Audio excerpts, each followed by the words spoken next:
गहू पीठ घेऊया, रवा टाकू 1 ते 1.5 वाटी, ओवा आणि मीठ टाकायचं आणि वरतून थोडंसं तेल टाकायचं आणि त्याचा चांगला उंडा मळून घेऊया। आणि नंतर काय करायचे, त्याचे छोटे छोटे गोल करायचे आणि काही गोल मोठे करायचे आणि एकमेकात गोल काय करायचे असे भरायचे, जसे व्हिडिओमध्ये दाखवले तसे बघा।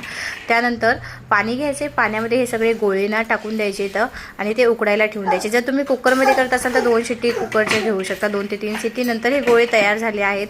नंतर आपण याला काढून घेऊया आणि याचे मस्त कट करून घेऊया आणि कापलेले कट काय करायचे आपल्याला तळून घ्यायचे आहे। बघा किती छान झाले, तेल पण राहत नाही त्याच्यामध्ये। त्यानंतर आपण डाळी घेतल्या, तूर डाळ, उडीद डाळ आणि चना डाळ घेतली। नंतर त्या ठेवून दिली शिजायला। नंतर तेल घेतलं, तेलामध्ये मोहरी टाकली, कढीपत्ता टाकला, कांदा टाकला, टोमॅटो टाकला, लसूण अद्रक पेस्ट टाकली।